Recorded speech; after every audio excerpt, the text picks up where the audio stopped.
tích hay thì cho bao nhiêu này này cua chó mình hiện tại chó mà cũng chắc này chó nó cái con trơn con ba đẹp á con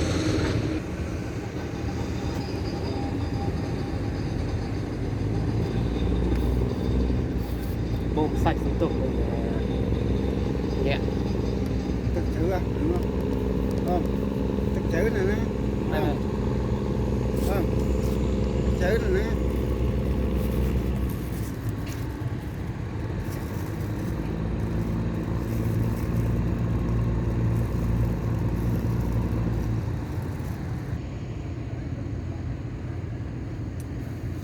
mày thầm tay à thầm tay vót nó cho tay cua đấy à thôi chạy búa là cho mình chạy cua nó chó vậy nữa không nó chó vậy nữa nó chó vậy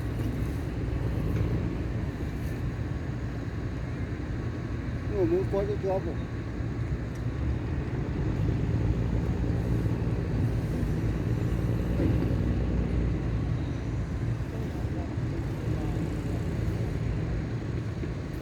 nó cái chó con gì thì họ xịt chưa bay bán cho nó phải có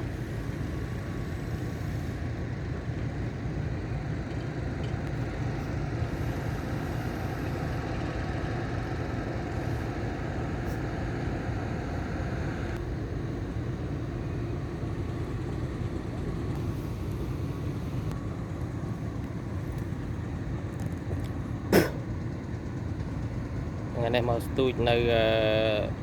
tele mi cung bà xã dừng đó miền tây si lấp lấp đấy tại đôi chia ấp chọp chưa đang chưa nè si đây ta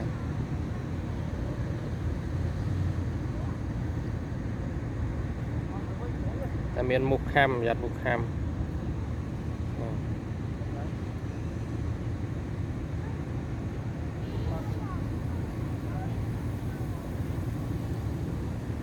cái stui đá cái stui đá tại cái đạn nuôi nồng pắng cái đạn nuôi nồng pắng đây đạn nuôi bậc kia và ở bậc kia mui ấy toàn bàn ấy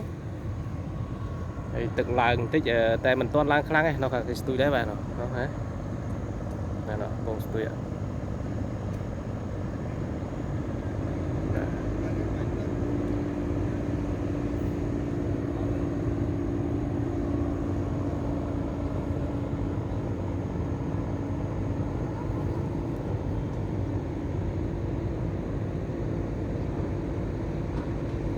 miễn si đấy tại vì được chỉ ấp tiền sứ tơ món á tại tôi ta mới thấy tôi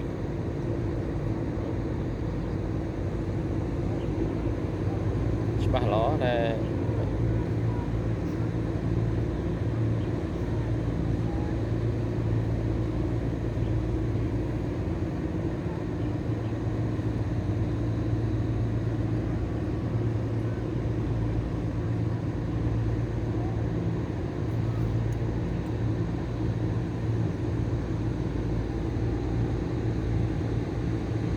xí bà nó xí cái nhé xí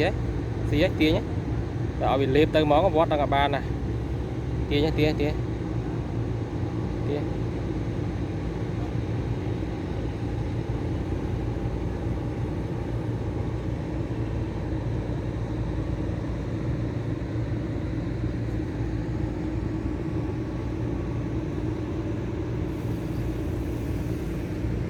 ố tia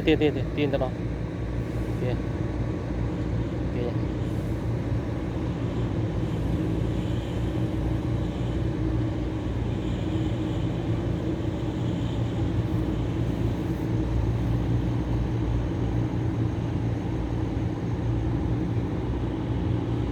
xí cái nhé xí là hôn bạch thấy va thấy ấy túi chúng ta mở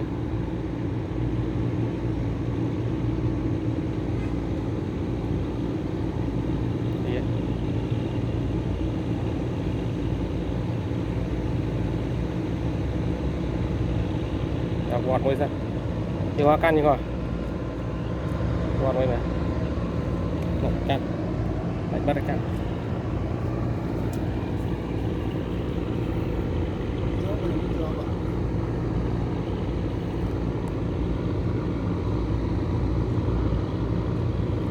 ăn nồi ăn nồi gì mà ăn nồi người ta vẫn cái xí mà nhé ăn nồi bạn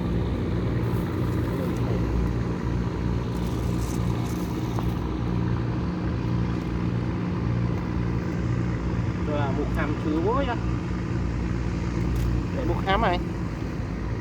đọc nồi tiệt bánh xí thì dừng bẹp cỏ bọt với việc ăn nồi đấy bỏ lớn cho đi cho đấy lớn màu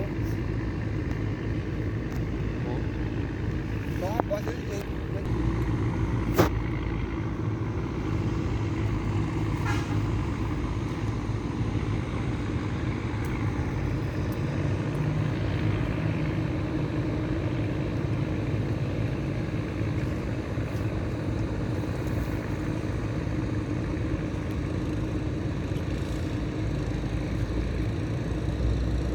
cho bạn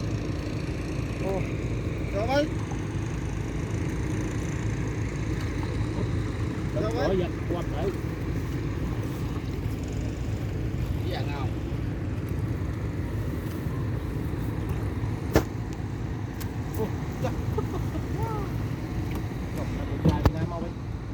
Không. Tinh cái mẹ. Đất một cái chứ.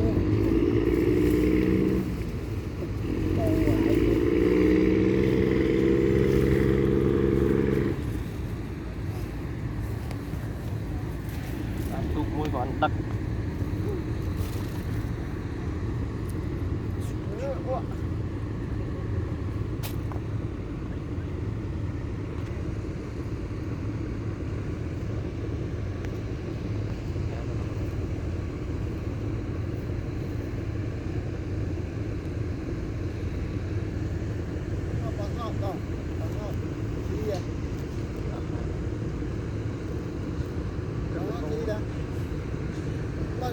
Đến tú ấy. Trời.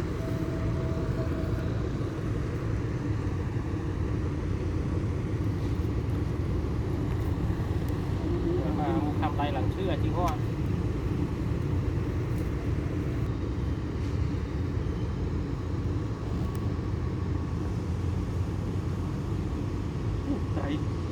Đây rồi. Hàng thơm đấy nha.